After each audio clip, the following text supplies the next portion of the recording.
अल्हम्दुलिल्लाह नहमदुहु व नस्तईनुहु व नस्तगफिर व नऊदु बिल्लाहि मिन शुरूरि अनफुसिना व मिन सय्यिआति अअमालिना मन यहदिहिल्लाहु फला मुदिल्ल लहु व मन युद्लिल फला हादिय लहु अशहदु अल्ला इलाहा इल्लल्लाहु वहदहु ला शरीका लहु व अशहदु अन्ना मुहम्मदन अब्दुहु व रसूलुहु अम्मा बअद फ़इन्ना खैरल हदीस किताबुल्लाह व खैरल हदी हदी मुहम्मदुर रसूलुल्लाह सल्लल्लाहु अलैहि वसल्लम वशर्रल उमूरि मुहदसातुहा व कुल्ला मुहदसातिन बिदअह व कुल्ला बिदअतिन दलाला व कुल्ला दलालतिन फिन्नार अऊदु बिल्लाहि मिनश शैतानिर रजीम बिस्मिल्लाहिर रहमानिर रहीम क़ाफ वल क़ुरआनिल मजीद बल आदिबु अन जाअहुम मुन्दिरुम मिनहुम फ़क़ालल काफ़िरूना हाज़ा शैउन अजीब अइज़ा मितना व कुन्ना तुराबन ज़ालिका रज्उम बईद क़द अलिमना मा तनक़ुसुल अर्दु मिनहुम व इंदना किताबुन हफ़ीज़ बल कज़्ज़बू बिल हक़्क़ि लम्मा जाअहुम फ़हुम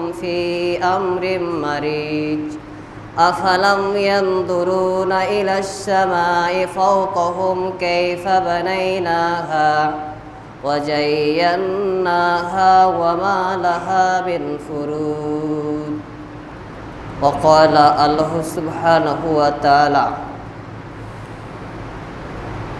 वलक़द ज़रअना लिजहन्नमा कसीरम मिनल जिन्नि वल इंस अन अब्दुल्लाह इब्न अमर रज़ियल्लाहु अन्हुमा क़ाल रसूलुल्लाह सल्लल्लाहु अलैहि वसल्लम बल्लिगु अन्नी वलौ आयत वहद्दिसु अन बनी इस्राईला वला हरज वमन कज़ब अलैया मुतअम्मिदन ফালইয়াতাবাওয়া মাকাদাহু মিনান নার রাহুল বুখারী।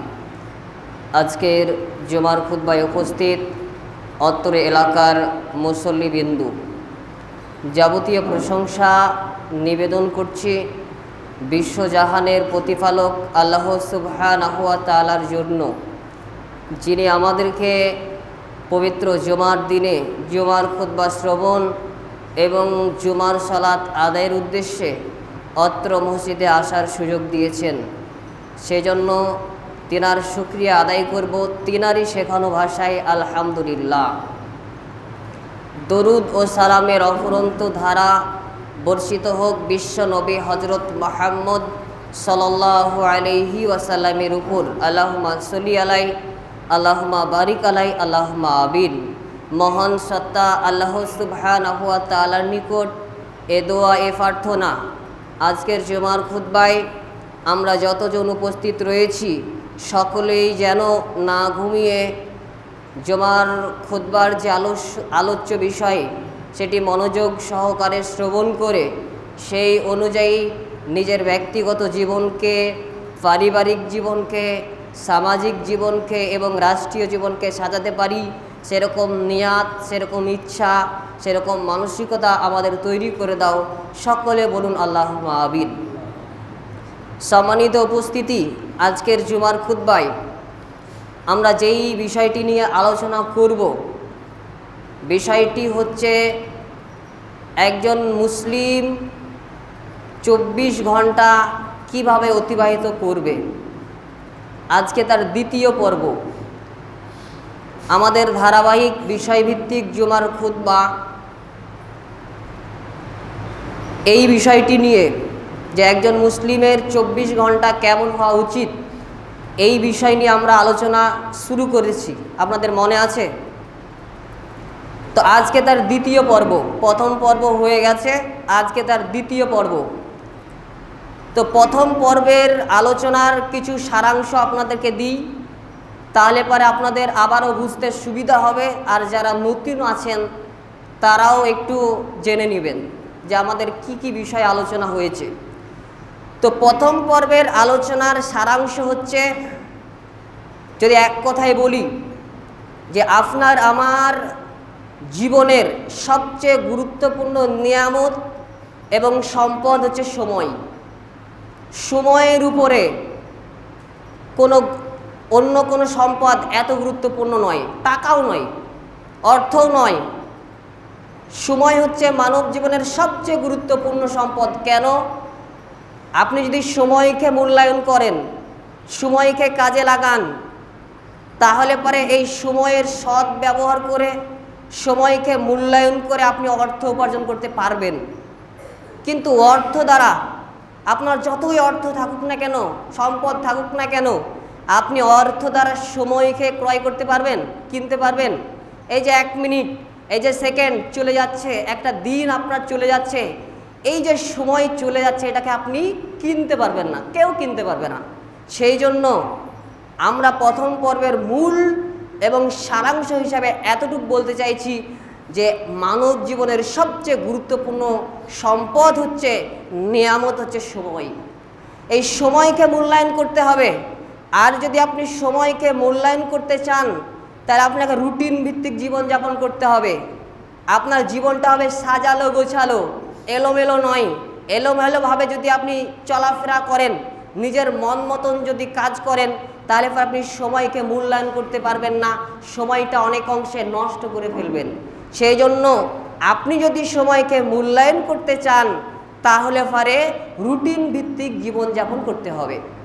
আমরা বলেছিলাম প্রথম পর্বের আলোচনায়, আপনার রুটিন হবে আপনার পেশাকে বিবেচনা করে, মানে সবার রুটিন এক নয়। একজন কৃষকের রুটিন হবে একরকম, একজন মাস্টারের, ডাক্তারের রুটিন হবে আর এক রকম, একজন শিক্ষকের রুটিন হবে একরকম, একজন ছাত্রের রুটিন হবে আর এক রকম, একজন ব্যবসায়িকের রুটিন হবে একরকম, একজন দিনমজুরের রুটিন হবে একরকম। অর্থাৎ আপনার রুটিন হবে আপনার পেশাকে বিবেচনা করে, মানে আপনি যেই পেশায় নিযুক্ত আছেন সেই পেশাকে বিবেচনা করে আপনাকে রুটিন তৈরি করতে হবে। আমরা রুটিনের মূলনীতি বলে দিয়েছিলাম। রুটিন সবার আলাদা, কিন্তু মূলনীতি বা মৌলিক বিষয় সবার এক। মৌলিক বা মূলনীতি আমরা দুটো বলেছিলাম। এক, যে আল্লাহ সুবহানাহু ওয়া তাআলা আপনার জন্য প্রতিদিন যা ফরজ করেছেন, সেই প্রতিদিনের ফরজকৃত বিষয় আপনার প্রতিদিনের রুটিনে আপনাকে রাখতে হবে। আপনি বুঝতে পারছেন? যা ফরজ করেছেন, সালাত ফরজ করেছেন, সিয়াম ফরজ করেছেন, আরও অন্যান্য যেই সমস্ত ইবাদত ফরজ করেছেন, সেই ইবাদতগুলো, ফরজ ইবাদতগুলো, কমপক্ষে ফরজ ইবাদতগুলো আপনার রুটিনে অন্তর্ভুক্ত করতে হবে। 2 নম্বর মূলনীতি বলেছিলাম, আপনাকে পেশা গ্রহণ করতে হবে শরীয়ত যেটা অনুমতি দিয়েছে। শরীয়তে যেটা অনুমতি দিয়েছে সেই পেশা গ্রহণ করতে হবে, এবং সেই পেশা গ্রহণ করতে গিয়ে আল্লাহ সুবহানাহু ওয়া তাআলার ফরজকৃত বিষয় বা ফরজকৃত বিধান যাতে ছুটে না যায়, ফরজকৃত বিধান যাতে আপনি পালন করতে পারেন, সেই রকম পেশা আপনাকে গ্রহণ করতে হবে এবং আপনার রুটিনে সেটা অন্তর্ভুক্ত করতে হবে। আপনি বুঝতে পারছেন? এই দুটো মূলনীতি বলেছিলাম। তারপরে আমরা বলেছিলাম যে আমরা রুটিন করব ফজর থেকে। কি বলেছিলাম মনে আছে? ফজর থেকে। আর রুটিন করব সলাৎকে কেন্দ্র করে, এবং সলাৎ যে কত গুরুত্বপূর্ণ, এবং সলাৎকে কেন্দ্র করে কেন আমরা রুটিন করব তার আলোচনা আমরা গত আলোচনায় করেছি, প্রথম পর্বে করেছি। যারা শুনেননি তারা আমাদের রেকর্ড আছে, ইউটিউবে গিয়ে শুনে নেবেন। তো তারপর থেকে আমাদের আলোচনা, আপনার রুটিন হবে ফজর থেকে। আপনি ফজরের সলাতের উদ্দেশ্যে ঘুম থেকে জাগবেন। কি বললাম? ফজরের সলাতের উদ্দেশ্যে ঘুম থেকে জাগবেন। ঘুম থেকে জেগে আপনাকে যেটা করতে হবে, মোবাইলটা নিয়ে একবার ফেসবুকে যাবেন, একবার হোয়াটসঅ্যাপে যাবেন, ঠিক না? ঘুম থেকে উঠে কি করবেন? ঘুম থেকে জাগার যে দোয়া, এই দোয়া পড়তে হবে। কিন্তু আমাদের খারাপ অভ্যাস, ঘুম থেকে জেগেই আগে আমরা মোবাইল খুঁজি, কোথায় আছে মোবাইলটা, হাত বাড়িয়ে মোবাইল আগে ফেসবুক, ইউটিউব অথবা যেটা আমাদের প্রয়োজন, হ্যাঁ, সেই মেসেঞ্জারে আমরা চলে যাই, ইনস্টাগ্রামে চলে যাই। জি না, আপনার ঘুম থেকে জেগেই প্রথম কাজ হবে ঘুম থেকে জাগার যে দোয়া। জাগার কি দোয়া? আলহামদুলিল্লাহিল্লাযী আহিয়ানা বাদামা আমাতিনা ওয়া ইলাইহিন নুশুর। আপনি ঘুম থেকে জেগে এই দোয়া পড়বেন। তারপর আপনি সলাতের উদ্দেশ্যে যাবেন। এবার যেটা বিষয়, সলাতের পূর্বে কিছু করণীয় আছে, মানে পূর্ব প্রস্তুতি রয়েছে। প্রত্যেক সলাতের পূর্বে কিছু পূর্ব প্রস্তুতি রয়েছে। আমরা এখানে সেই বিষয়টা বলে রাখবো। এটা প্রত্যেক সলাতের আগের বিষয়, আর আপনারা প্রত্যেক সলাতের জন্য এটা খেয়াল রাখবেন। প্রথম বিষয় বা প্রত্যেক সলাতের পূর্ব প্রস্তুতি হিসাবে আপনাকে যেটা করতে হবে, সলাতের পূর্বে কি দেওয়া হয় বলেন তো? আজান দেওয়া হয়। দেওয়া হয় কি হয় না? আজান দেওয়া হয়। তো এই যে আজান আপনি শুনবেন, এই আজানের জবাব আপনাকে দিতে হবে এবং আজানের পরের দোয়া আপনাকে বলতে হবে। সাধারণত এগুলো আমরা এড়িয়ে যাই, কিন্তু এগুলোর বিশাল ফজিলত রয়েছে। আল্লাহ রসুল সাল্লাল্লাহু আলাইহি সাল্লাম বলেছেন, সহিহ মুসলিম হাদিস নম্বর 384, যে মুয়াজ্জিন যখন আজান দেয় তোমরা সেই আজানের পুনরাবৃত্তি করবে, মানে মুয়াজ্জিন যা বলে তোমরা তাই বলবে। অন্য একটি হাদিসে আছে যে মুয়াজ্জিন যখন হাইয়া আলাস সালাহ হাইয়া আলাল ফালাহ বলবে, তখন তোমরা কি বলবে? লা হাওলা ওয়ালা কুওয়াতা ইল্লা বিল্লাহ। এখন যদি কেউ বলে যে মুয়াজ্জিন যা বলে আমরা হাইয়া আলাস সালাহ আমরা বলবো, সমস্যা নেই। তো মুয়াজ্জিন যা বলে আপনাকে তাই বলতে হবে জবাব হিসাবে। তারপরে মুয়াজ্জিনের যখন আজান শেষ হয়ে যাবে আপনাকে দরুদ পাঠ করতে হবে। দরুদ পাঠ করলেন, তারপরে রাসূল সাল্লাল্লাহু আলাইহি সাল্লাম বললেন, যেই ব্যক্তি একবার আমার প্রতি দরুদ পাঠ করবে তার উপর 10 বার রহমত বর্ষিত হবে। তারপরে তোমরা আমার জন্য আল্লাহ সুবহানাহু ওয়া তাআলার নিকট ওয়াসিলা প্রার্থনা করবে। আর ওয়াসিলা হচ্ছে জান্নাতের সর্বোচ্চ মর্যাদাপূর্ণ স্থান। আর এই স্থানটা, এই ওয়াসিলাটা আল্লাহ সুবহানাহু ওয়া তাআলা তার বান্দাদের মধ্য থেকে একজন বান্দাকেই দিবেন। আর আমি আশাবাদী সেই বান্দার মধ্যে আমি সেই বান্দা যেই বিষয়টা আল্লাহ সুবহানাহু ওয়া তাআলা এই ওয়াসিলাটা আমাকে দিবেন। আর যেই ব্যক্তি আমার জন্য ওয়াসিলা প্রার্থনা করবে তার জন্য কিয়ামতের মাঠে সুপারিশ ওয়াজিব হয়ে যাবে, মানে তার জন্য রাসূল সাল্লাল্লাহু আলাইহি সাল্লাম সুপারিশ করবে, শাফাআত করবেন। সেই ওয়াসিলাটা কি, দোয়াটা কি? সহিহ বুখারী হাদিস নম্বর 614। আল্লাহ রাসূল সাল্লাল্লাহু আলাইহি সাল্লাম বললেন যে যেই ব্যক্তি আজান শোনার পর দরুদ পাঠ করলো, তারপরে এই ওয়াসিলার এই দোয়া প্রার্থনা করলো, আল্লাহুম্মা রাব্বা হাযিহিদ দাওয়াতিত তাম্মা ওয়াস সালাতিল কায়িমা আতি মুহাম্মাদানিল ওয়াসিলাতা ওয়াল ফাজিলা ওয়া বাসুহু মাকামাম মাহমুদা নিল্লাজি ওয়াত্তা। এই ব্যক্তির জন্য কি ওয়াজিব হয়ে যাবে? আল্লাহ রসুলের জন্য সুপারিশ করা ওয়াজিব হয়ে যাবে। আপনার জন্য সুপারিশ করবে কিয়ামতের মাঠে আল্লাহ সুবহানাহু ওয়া তাআলার নিকট। অতএব যখন আমরা আজান শুনবো, আজান শোনার সময় আমরা আজানের জবাব দিব এবং আজানের জবাবের পর যখন আজান শেষ হয়ে যাবে তখন আমরা দরুদ পাঠ করব এবং ওয়াসিলা প্রার্থনা করব। তারপরে আমরা অজু করব। এটা হচ্ছে কি? সালাতের পূর্ব প্রস্তুতি। অজু করব, অজু এবং তার দোয়া পাঠ করব। অজু করার সময় আমরা অজুর যে ফজিলত রয়েছে এগুলো স্মরণ রাখবো এবং বিশুদ্ধভাবে অজু করব। অজু করার ক্ষেত্রে গাফিলতি করবেন না। কেন? অজু যদি আপনার বিশুদ্ধ না হয়, সামান্য পরিমাণ যদি শুকনো থাকে অজুর অঙ্গগুলো, আপনার অজু হবে না। আর অজু না হলে আপনার সালাত হবে না, কোনোভাবেই সালাত হবে না। সেই জন্য খুব সুন্দরভাবে ধীর স্থিরতার সঙ্গে, যাতে করে অজুর অঙ্গগুলো কোনোভাবেই শুকনো না থাকে তার প্রতি খেয়াল রেখে একদম ভালোভাবে আপনি অজু করবেন। এবং অজু করার সময় এই হাদিসটা মনে রাখবেন, সহিহ মুসলিম হাদিস নম্বর 244। রাসূল সাল্লাল্লাহু আলাইহি সাল্লাম বলেছেন, যখন মুসলিম বান্দা, মুমিন বান্দা অজু করে, অজু করার সময় তার চেহারা ধৌত করে। এই চেহারা ধৌত করার সময় এই পানি দ্বারা, পানির শেষ বিন্দু দ্বারা, তার চেহারা দ্বারা, মুখ দ্বারা, চোখ দ্বারা যে গুনাহ হয়েছিল পানি দ্বারা, এই অজুর পানির শেষ বিন্দু দ্বারা ঝরে চলে যায়। যখন সে হাত ধৌত করে তখন এই হাত দ্বারা যে পাপ হয়েছিল ধুয়ে চলে যায়। পা যখন ধৌত করে, পা দ্বারা হেঁটে গিয়ে যে পাপ করেছিল এই পাপ ঝরে চলে যায়। যখন আপনি অজু করবেন এই বিষয়গুলো খেয়াল রাখবেন, তাহলে আপনার মনে একটা অন্তরে একটা তৃপ্তি আসবে, আসবে না? তৃপ্তি আসবে যে আমার গোনা মাপ হচ্ছে। তারপরে যখন অজু হয়ে যাবে, সুন্দরভাবে অজু করলেন, তারপরে আপনাকে অজুর শেষে দোয়া বলতে হবে, এবং এই দোয়ার বিশেষ ফজিলত রয়েছে, বিশেষ ফজিলত রয়েছে। তিরমিজি হাদিস নম্বর 55, সহিহ মুসলিম হাদিস নম্বর 234। আল্লাহ রাসূল সাল্লাল্লাহু আলাইহি সাল্লাম বলেছেন, যেই ব্যক্তি অজু করার পর বলবে আশহাদু আল্লা ইলাহা ইল্লাল্লাহু ওয়াহদাহু লা শারিক ওয়া আশহাদু আন্না মুহাম্মাদান আবদুহু ওয়া রাসূলুহু, এটা পাঠ করবে, তার জন্য জান্নাতের 8টি দরজা খুলে যাবে। আপনি বুঝতে পারছেন জান্নাতের কয়টি দরজা? 8টি দরজা। যেই ব্যক্তি অজুর পর এই দোয়াটা পাঠ করবে তার জন্য জান্নাতের 8টি দরজা খুলে দেবে। যে দরজা দিয়ে ইচ্ছা সে জান্নাতে প্রবেশ করবে।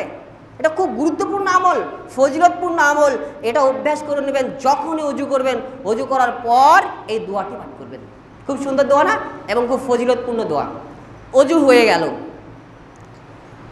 এবার অজুর পর তাহিয়াতুল অজু বলে সলাত আছে, এবং এই সলাতেরও বিশেষ ফজিলত রয়েছে। তাহিয়াতুল অজু মানে অজুর সলাত। কি ফজিলতটা কি? সহিহ বুখারী হাদিস নম্বর 1149।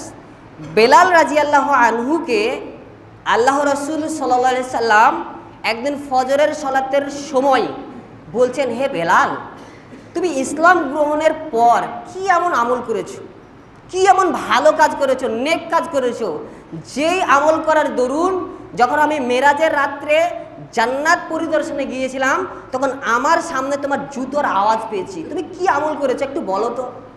তখন বেলাল রাদিয়াল্লাহু আনহু তিনি বলছেন, হে আল্লাহর রাসূল, আমি তেমন কিছু আমল করতে পারিনি বা পারি না, তবে যখনই আমি পবিত্রতা অর্জন করেছি, অজু করেছি, তাহারাত করেছি, তখনই আল্লাহ সুবহানাহু ওয়া তাআলা আমার তাকদিরে যতটুকু সলাত লিপিবদ্ধ করে রেখেছেন আমি ততটুকু সলাত আদায় করেছি। আপনি বুঝতে পারছেন এত ফজিলত। সেজন্য অজুর পর যদি আপনার সময় থাকে তাহলে পরে তাহিয়াতুল অজুর সলাত আদায় করার জন্য চেষ্টা করবেন, অভ্যস্ত হবেন, মাঝে মধ্যে করার চেষ্টা করবেন। অবসর দিন, যেদিন ফাঁকা রয়েছেন, সময় আছে, সেই দিন আপনারা এই আমলটা করার চেষ্টা করবেন। অজু হয়ে গেল, তাহিয়াতুল অজুরও সলাতের বিষয়ে বললাম। এবার বিষয়টা হচ্ছে আপনি সুন্নাত সলাত আদায় করবেন। সুন্নাত সলাত বাড়িতে আদায় করার চেষ্টা করবেন, এরও বিশেষ ফজিলত আছে, এগুলো খুব গুরুত্বপূর্ণ, সেজন্য বলে রাখছি।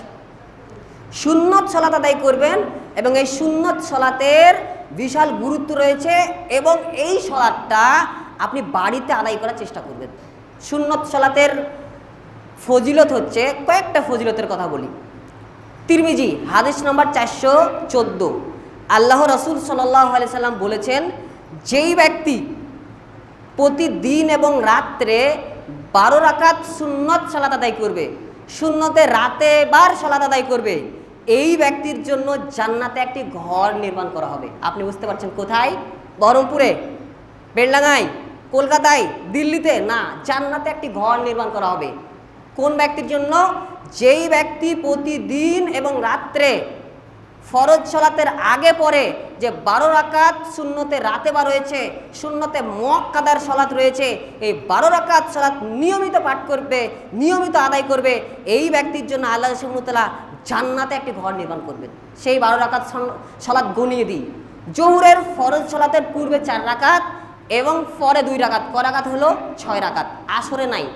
মাগরিবের ফরজ সালাতের পরে 2 রাকাত, ক রাকাত? 8 রাকাত হলো। এশার ফরজ সালাতের পরে 2 রাকাত, ক রাকাত হলো? 10 রাকাত।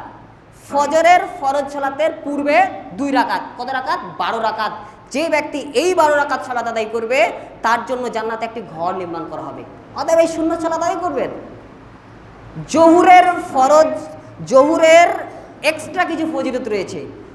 জোহরের ফরজ সালাতের পূর্বে যদি 4 রাকাত সালাত আদায় করেন আর পরে যদি 4 রাকাত সালাত আদায় করেন, এর ফজিলত কি? আবু দাউদ হাদিস নম্বর 1269। আল্লাহ রাসূল সাল্লাল্লাহু আলাইহি সাল্লাম বলেছেন, যেই ব্যক্তি জোহরের ফরজ সালাতের পূর্বে 4 রাকাত এবং পরে 4 রাকাত সালাত আদায় করবে তার জন্য জাহান্নামের আগুন হারাম হয়ে যাবে। এটা এই আল্লাহ রাসূল এক্সট্রা ফজিলত দিয়েছেন। অতএব এই সুন্নত সালাত আদায় করার জন্য অভ্যস্ত হবেন। সহিহ মুসলিম হাদিস নম্বর 725, আল্লাহ রাসূল সাল্লাল্লাহু আলাইহি সাল্লাম বলেছেন, যেই ব্যক্তি ফজরের সলাতের 2 রাকাত সুন্নাত সলাত আদায় করবে, এই ব্যক্তির ফজিলত হচ্ছে আসমান এবং জমিনে যা কিছু রয়েছে সমস্ত কিছুর থেকে উত্তম। আপনি বুঝতে পারছেন, মানে এত ফজিলত। সেই জন্য সুন্নত সলাতগুলো আদায় করার জন্য অভ্যস্ত হবেন, আর এই সুন্নত সলাতগুলো বাড়িতে পড়ার অভ্যস্ত করবেন। সহিহ মুসলিম হাদিস নম্বর 781, আল্লাহ রাসূল সাল্লাল্লাহু আলাইহি সাল্লাম বলেছেন যে তোমরা বাড়িতে নফল সলাত আদায় করবে। মানুষ যেই সমস্ত সলাত আদায় করে তার মধ্যে ফরজ সলাত ছাড়া নফল সলাত মানুষের জন্য বাড়িতে আদায় করাই সর্বোত্তম সলাত। সেই জন্য চেষ্টা করবেন যে বাড়িতে আপনি উজু করবেন। অনেকে আমরা কি করি, অভ্যাস হয়ে গেছে যে উজু করি মসজিদে এসে। বাড়ি থেকে আপনি আসছেন, তারপরেও আপনি মসজিদে উজু করছেন, এটা আপনার খারাপ অভ্যাস। আপনি বাড়ি থেকে উজু করে আসেন, বাড়ি থেকে উজু করে যদি আপনি মসজিদে আসেন তারও এক্সট্রা ফজিলত আছে। সহিহ মুসলিম হাদিস নম্বর 466, আল্লাহ রাসূল সাল্লাল্লাহু আলাইহি সাল্লাম বলেছেন, যেই ব্যক্তি সুন্দরভাবে বাড়িতে উজু করলো, উজু করার পর সলাত আদায়ের উদ্দেশ্যে মসজিদে আগমন করবে, এই ব্যক্তির প্রত্যেকটা পদক্ষেপে, মানে আপনি ন্যাং ফেলবেন যেটা, প্রত্যেকটা পদক্ষেপে আল্লাহ সুবহানাহু ওয়া তাআলা একটি পাপ মোচন করবে আর একটি মর্যাদা বৃদ্ধি করবে। আপনি বুঝতে পারছেন? সেই জন্য বাড়িতে উজু করবেন, উজু করে সেখানে সুন্নত পড়বেন, পড়ে মসজিদে আসবেন, অনেক ফজিলত পাবেন। আপনি মসজিদে চলে আসলেন, মসজিদে ঢোকার সময় দোয়া বলবেন, দোয়া বলে মসজিদে প্রবেশ করবেন এবং ডান পা দিয়ে প্রবেশ করবেন। তারপরে এসে বসে পড়বেন না। মসজিদের একটা হক আছে। অনেকে আমরা কি করি, মসজিদে এসে ধপ করে বসে যাই। জি না, মসজিদের হক আছে। মসজিদের হক কি? সহিহ মুসলিম হাদিস নম্বর 714, আল্লাহ রাসূল সাল্লাল্লাহু আলাইহি সাল্লাম বলেছেন, তোমরা যখনই মসজিদে প্রবেশ করবে, মসজিদে প্রবেশ করে বসার পূর্বে 2 রাকাত সালাত আদায় করবেন। আপনাকে 2 রাকাত সালাত আদায় করতে হবে। মসজিদে এসে আপনি বসে পড়বেন না, বসার পূর্বে 2 রাকাত সালাত আপনি আদায় করবেন। তারপরে যদি জোহর হয়, জোহরের আগে যে সুন্নত আছে, সময় আছে, আপনি আরও সুন্নত সালাত আদায় করতে পারেন। তারপরে ফরজ সালাত আপনি আদায় করবেন, আপনার সালাত হয়ে গেল। তাহলে এটা কি, আপনি রুটিন শুরু করবেন ফজর থেকে, এবং ফজরের সলাতের উদ্দেশ্যে আপনি ঘুম থেকে জাগবেন, জেগে সলাতের যে পূর্ব প্রস্তুতি, সেই প্রস্তুতিগুলো এখন যেটা বললাম এগুলো অনুসরণ করবেন। আপনার ফজরের সলাত হয়ে গেল। তো আমাদের মধ্যে অনেকেই কি করি, যারা 5 ওয়াক্ত সলাত আদায় করার চেষ্টা করে, তাদের মধ্যে ফজরের সলাতে অনেক গাফিলতি আছে। দেখবেন জোহরে যদি 1 কাতার মুসল্লি থাকে, বা 20টা মুসল্লি থাকে, বা 30টা মুসল্লি থাকে, ফজরে সেটা চলে আসে 5 থেকে 6টা। তারা কিন্তু 5 ওয়াক্তের মুসল্লি, কিন্তু ফজরের সলাতে তারা গাফেল, উদাসীন।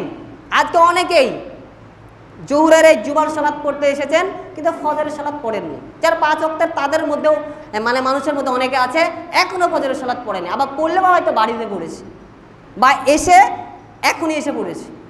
তো এটা করবেন না। আপনি ফজরের সলাতের উদ্দেশ্যে জাগবেন এবং ফজরের সলাত জামাতে আদায় করবেন। ফজরের সলাত হয়ে গেল।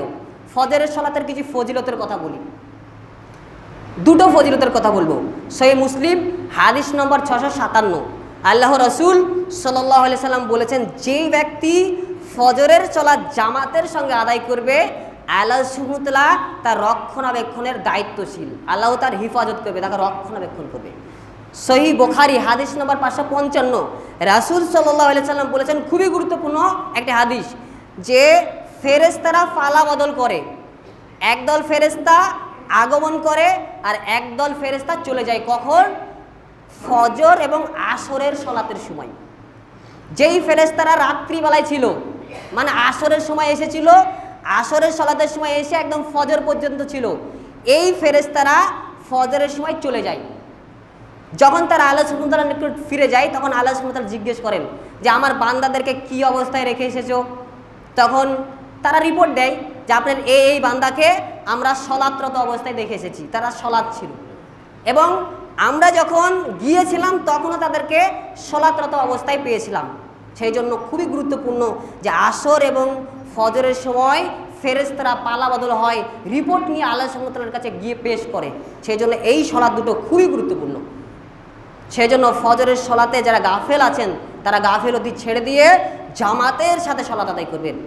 এখন আসেন, ফরজ সলাত আপনার হয়ে গেল। ফরজ সলাতের পর কিছু জিকির আজকার আছে। আমরা অনেকে আছি ফরজ সলাতের পরই চলে যাই, জিকির আজকার তেমন গুরুত্ব দিই না। কিন্তু ফরজ সলাতের পর গুরুত্বপূর্ণ অসংখ্য জিকির রয়েছে, প্রায় 38 থেকে 40টা জিকিরই রয়েছে যে ফরজ সলাতের পর।